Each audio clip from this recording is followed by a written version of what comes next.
Hello నమస్తే. సినీ దర్శకుడు రాజమౌళి వ్యాఖ్యలకు సంబంధించిన వివాదాన్ని చూస్తున్నాం. వారణాసి సినిమాకు సంబంధించిన ఈవెంట్ రామోజీ ఫిలిం సిటీలో రాజమౌళి కొన్ని వ్యాఖ్యలు చేశారు. తనకి దేవుళ్లపైన నమ్మకం లేదు, కానీ హనుమంతుడు అంతా సరిగ్గా జరిగేలా చూస్తాడంటూ మా నాన్న చెప్పారు, కానీ సరిగ్గా జరగలేదు, నాకు హనుమంతుడిపైన కోపం ఉంది అంటూ ఆయన మాట్లాడారు. దీనిపైన హిందూ ధార్మిక సంఘాలు, హిందూ మత సంస్థలు కొంతమంది రాజమౌళిని తప్పుపడుతూ మాట్లాడుతూ వచ్చారు. రాజమౌళి క్షమాపణ చెప్పాలి అంటూ కోరుతూ వచ్చారు. హిందూ మతం పైన విశ్వాసం లేకుండా, హిందూ మతం పైన నమ్మకం లేకుండా దేవుళ్ళ సినిమాలు ఎందుకు తీస్తున్నావు అంటూ ప్రశ్నిస్తున్నారు.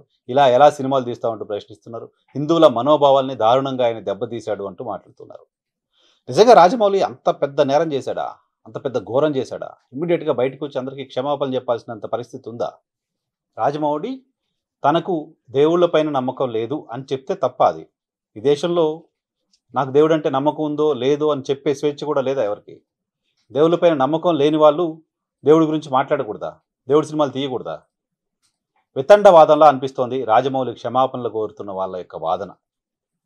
ఖచ్చితంగా వితండవాదంగానే చూడాలి. ప్రతి చిన్న ఇష్యూని రాజకీయం చేయడం ద్వారా హిందూ మతం పైన అచంచలమైన విశ్వాసం, గౌరవం మీకు మాత్రమే ఉన్నాయనే ప్రయత్నం పదే పదే చేస్తున్నారు. అది సరైంది కాదు. హిందూ మతానికి ఏ ఒక్కరో ఛాంపియన్ కాదు. హిందూ మతాన్ని ఫాలో అవుతున్న వాళ్ళందరికీ మీకు వచ్చిన కోపం వస్తుందా? డెఫినెట్గా నో. రాజమౌళి తనకు హనుమంతుడి పైన నమ్మకం లేదు అని చేసిన వ్యాఖ్య హిందువుల్ని కించపరిచిన వ్యాఖ్య ఎలా అవుతుంది? ఎందుకు అవుతుంది?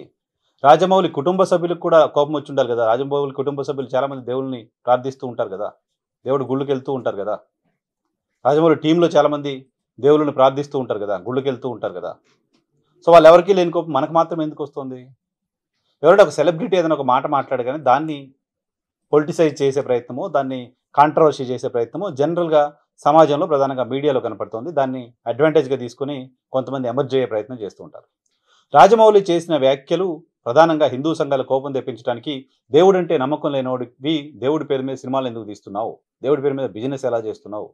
ఇంకొంతమంది వచ్చి బాహుబలి సినిమాలో శివలింగాన్ని పైకెత్తారు, దానివల్ల మీకు విపరీతంగా లాభాలు వచ్చేసాయి, ఆ డబ్బులన్నీ శివాలయాలకు ఖర్చు పెట్టారా? పిచ్చి మాటలు కనపడుతున్నాయి, పిచ్చి మాటలుగా కనపడుతున్నాయి ఇవన్నీ.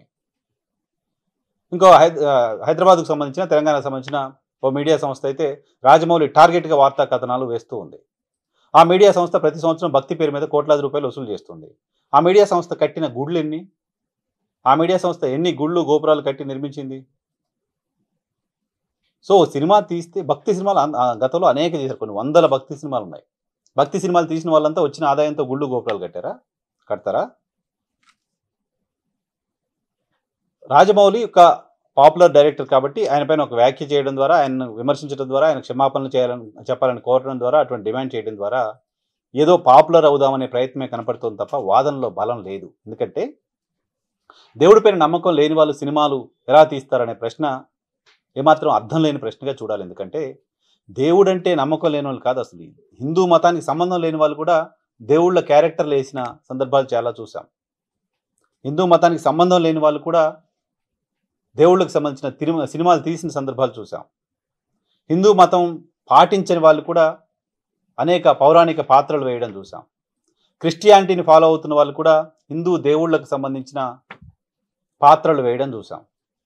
వేరే మతానికి సంబంధించిన వాళ్ళు వచ్చి మీ మతానికి సంబంధించిన దేవుడి పాత్రలో నటిస్తే లేని అభ్యంతరం, దేవుళ్ళని నమ్మని వ్యక్తి ఇంకో మతాన్ని ఏం ఫాలో అవ్వట్లా. రాజమౌళి కూడా ఇంక వేరే మతం, హిందూ మతం కాకుండా వేరే మతం ఏం ఫాలో అవ్వట్లా. ఆయన నేను నమ్మను అని చెప్పాడు అంతే. సో వేరే మతాన్ని ఎక్కడా ఫాలో అని నాస్తికుడిగా ఉన్న వ్యక్తి సినిమా తీస్తే అభ్యంతరం ఎందుకు వస్తుంది? పూర్తిగా వేరే మతాన్ని ఫాలో అవుతున్న వాళ్ళు వచ్చి మీ దేవుడి రూపంలో యాక్ట్ చేస్తే నష్టం లేదు, ఇబ్బంది లేదా? ఏ మతానికి సంబంధం లేకుండా ఉన్న వ్యక్తి దేవుడి పేరుతో సినిమా తీస్తే హిందూ మతానికి పెద్ద ప్రమాదం జరిగిందా? అన్యాయం జరిగిందా? ఘోరం జరిగిందా? సినిమాలో తీసిన కంటెంట్ మేరకు దర్శకుడికి సంబంధించిన ఐడియాలజీ ఉండాల్సిన అవసరం ఉంటుందా? కొద్దిసేపటి క్రితం రామ్ గోపాల్ వర్మ ట్వీట్ ఒకటి చూసా, చాలా లాజిక్గా వ్యాలిడ్గా అనిపించింది. ఎవరో గ్యాంగ్స్టర్ సినిమాలు తీస్తే డైరెక్టర్ గ్యాంగ్స్టర్ అయి ఉండాలా? ఎవరో దెయ్యాల సినిమాలు చూస్తే తీస్తున్న డైరెక్టర్ కూడా దెయ్యాలను నమ్మేవాడో లేకపోతే దెయ్యంగానో ఉండాలా? దేవుడి సినిమా తీస్తున్నారంటే దేవుడిని నమ్మేవాళ్ళు, రోజు సనాతన ధర్మాన్ని పాటిస్తున్న వాళ్ళు మాత్రమే అయి ఉండాలా? అలా అయ్యి ఉండాలని కోరుకుంటున్న వాళ్ళు ఎవరైనా నిజంగా అటువంటి చట్టాన్ని ఏమన్నా దేశంలో తీసుకురండి.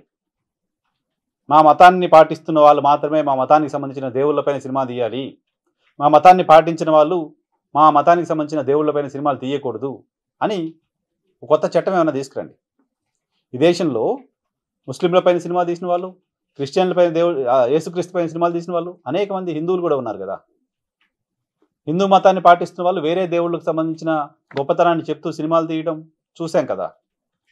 ఇతర మతాలకు సంబంధించిన వాళ్ళు హిందూ దేవుళ్ళ పాత్రలు వేయడం చూసాం కదా, ఇంతకుముందు చాలాసార్లు చెప్తున్నట్టుగా. అప్పుడు ఎప్పుడు లేని అభ్యంతరం ఇప్పుడు మాత్రం ఎందుకు వస్తుంది? పైగా భారతీయ జనతా పార్టీ నామినేట్ చేసిన వ్యక్తి రాజమౌళి తండ్రి ఎంపీగా ఉన్నారు. సో వాళ్ళ కుటుంబం దేవుళ్ళని నమ్ముతూ ఉంటుంది.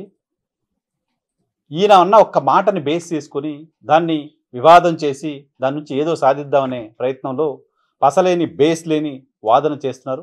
సో రాజమౌళి చేసిన తప్పేంటో నాకేం కనపడట్లేదు, రాజమౌళి క్షమాపణ చెప్పాల్సిన అవసరం ఏంటో అస్సలు కనపడట్లేదు. కాబట్టి ఇటువంటి కాంట్రవర్షియల్ కాస్త దూరం వెళ్ళిపోయి హిందూ మతం కోసం మీరేం చేస్తున్నారో ఆలోచించండి, హిందూ మత ప్రచారం కోసం మీరేం చేస్తున్నారో ఆలోచించండి, హిందూ మతానికి మీ కాంట్రిబ్యూషన్ ఏంటో ఆలోచించండి తప్ప ఎవరు ఏ మతాన్ని ఫాలో అవుతున్నారు, ఎవరేం మాట్లాడుతున్నారు అనేది మేము అడ్వకసీ చేస్తాం, హిందూ మతం పట్ల ఎవరేం మాట్లాడినా మేము సర్టిఫికేట్ ఇస్తాం లాంటి ప్రయత్నాలు చేయడం సరైంది కాదు. అటువంటి ప్రయత్నాలని మానుకోండి.